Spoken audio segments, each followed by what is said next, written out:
నమస్తే, నేను మీ నాగబాబుని. ఒక సగటు భారతీయుడిని, ఒక హిందువుని. అదేంటి మీరంతా నాస్తికుడు అనుకుంటున్న నాగబాబు హిందువుని అంటున్నాడని అనుకుంటున్నారా? ఆదిశంకరుల అద్వైతం, రమణుల ఆత్మజ్ఞానం, వీళ్ళిద్దరూ చెప్పిన నిరాకార స్వరూపమైనటువంటి ఆ పరమాత్మను నమ్ముతాను. హిందువు అనేది ఒక నమ్మకమో ఒక మతమో కాదు, ఇది ధర్మం, మన జీవన విధానం. అవివేకుల్ని అజ్ఞానుల్ని ఎడ్యుకేట్ చేసేలా చెప్పాలంటే ఇది ఒక జియోగ్రాఫికల్ ఐడెంటిటీ కూడా. ఆసేతు హిమాచలం నుంచి హిందూ మహాసాగరం వరకు ఈ పుణ్యభూమిలో పుట్టిన ప్రతి ఒక్కడూ హిందువే. ఈ దేశంలో, ఈ ధర్మంలో చార్వాకులు కూడా చోటుంది. కాబట్టి నేను నికార్సైన హిందువుని. నా ధర్మాన్ని గౌరవిస్తూ ఇతరుల్ని కించపరచకుండా బతుకుతున్న ఒక ప్రౌడ్ సనాతన హిందువుని. అందుకే నాకు ఎమ్మెల్సీగా కౌన్సిల్లో మాట్లాడే అవకాశం రాగానే హిందూ మతం కోసం పాటుపడే అర్చకుల చాలని జీతబత్యాల గురించి మాట్లాడాను. మరి వైసీపీ నాయకుల సంగతి ఏంటంటారు? రండి చూద్దాం.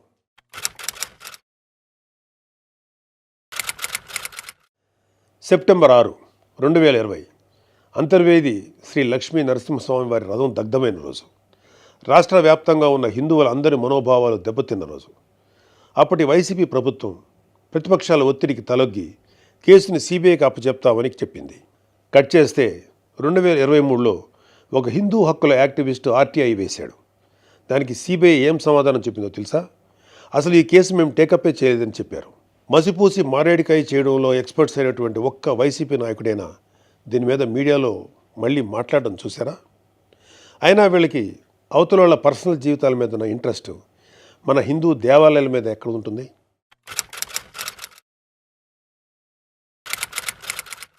డిసెంబర్ 2020 రామతీర్థం రాముడు మనకు ఒక దైవం. మహావిష్ణు అవతారం మాత్రమే కాదు, అంతకు మించి ఈ దేశం తాలూకు ఆస్తిత్వం రామకథలో ఉంది. ఒక మనిషి ధార్మికంగా ఎలా బ్రతకాలో రామాయణం చెప్తుంది. రామాయణంలో మారీచుడు చెప్తాడు, రామో విగ్రహవాన్ ధర్మ సాధు సత్య పరాక్రమ అని. ఈ భూమి మీద రాశీభూతమైన ధర్మమే శ్రీరాముడిని నమ్మే జాతి మనది. అలాంటి రాముడి శిరస్సును నరికినా పట్టించుకోని ప్రభుత్వం వైసీపీ ప్రభుత్వం. అప్పటి ప్రభుత్వం ఇన్వెస్టిగేషన్లో చూపించిన నిర్లక్ష్యం వల్ల దీని వెనుకున్న అసలు దోషులను శిక్షించలేక ఏదో నామకే వాస్తే కేసులు పెట్టి దీన్ని నీరు కార్చారు. అయినా మీకు మీ మంత్రులకి రిలీజ్ సినిమాలకు రివ్యూలు ఇవ్వడం మీద ఉన్న శ్రద్ధ రాముడి మీద ఎందుకు ఉంటుంది?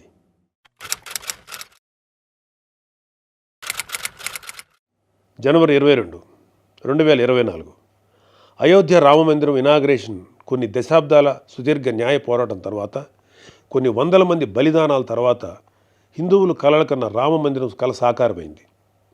దేశమంతా ఒక పండగలాగా దీన్ని సెలబ్రేట్ చేసుకున్నారు. మన రాష్ట్రం నుంచి పవన్ కళ్యాణ్ గారు, చంద్రబాబు నాయుడు గారు కూడా వెళ్ళి అందులో పాలు పంచుకున్నారు.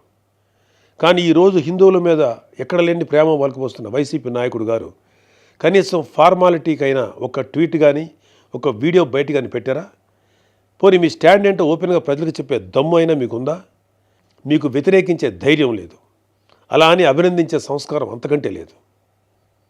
వెరసి మీ మనసులో హిందువుల మీద కుళ్ళు కుతంత్రాలు తప్ప ఇంకేమీ లేవు. టీటీడీ భక్తులకి భగవంతుడిని దూరం చేసిన వైసీపీ పూట గడవని పేదవాడి దగ్గర నుంచి వజ్రాల కిరీటాలు చేయించే కోటీశ్వర్ల వరకు అందరి కోరిక ఒకటే, ఆ కలియుగ దైవమైన వెంకటేశ్వర స్వామివారి దర్శనం ఏడాదికి ఒకసారైనా చేసుకోవాలని. ఒక సామాన్య భక్తుడు నెల నెలా డబ్బులు కూడబెట్టుకొని మరి ఆయన చూడడానికి కొండ మీదకి వెళ్తాడు.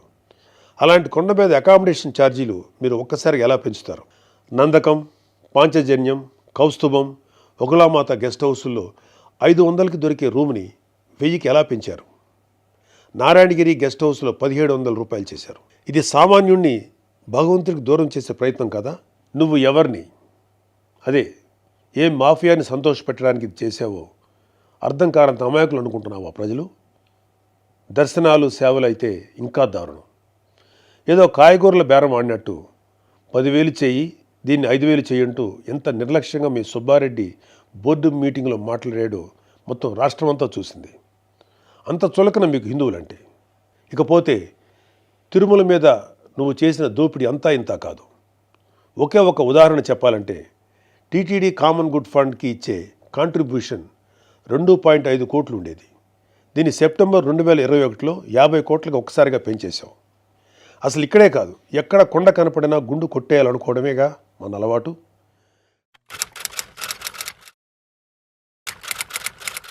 Declaration form. ప్రతి రిలీజియస్ ఇన్స్టిట్యూట్కి ఒక సాంప్రదాయం ఉంటుంది. దాన్ని గౌరవించడం మన ధర్మం. యుధా రాజా తదా ప్రజ అంటారు. నాయకులే రూల్స్ ఫాలో కాకపోతే ఇంకా ప్రజలు ఏం ఫాలో అవుతారు? అయినా బాధ్యత గురించి వైసీపీకి చెప్పడం చెవిటోడి చెవిలో శంఖం ఊదినట్టే. పవన్ కళ్యాణ్ గారు ఆయన కూతురు పొలినాని తిరుమల తీసుకువెళ్ళినప్పుడు ఆ అమ్మాయి మైనర్ అయినా కూడా ఒక గార్డియన్గా ఆ అమ్మాయి తరఫున డిక్లరేషన్ ఇచ్చారు. పవన్ కళ్యాణ్ గారి సతీమణి అన్నాగారు కూడా డిక్లరేషన్ ఇచ్చారు. ఇంత ఎందుకు, ఈ దేశ రాష్ట్రపతి అబ్దుల్ కలాం గారు కూడా తిరుమలలో డిక్లరేషన్ ఫామ్ పైన సంతకం చేసి అక్కడి నుంచి సాంప్రదాయాన్ని గౌరవించారు.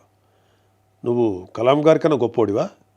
డిక్లరేషన్ ఇవ్వకుండా వెళ్ళటమే కాక మీ మంత్రి వచ్చి ఆడి అమ్మ మొగుడు కట్టాడా తిరుపతి గుడి అని అంటాడా?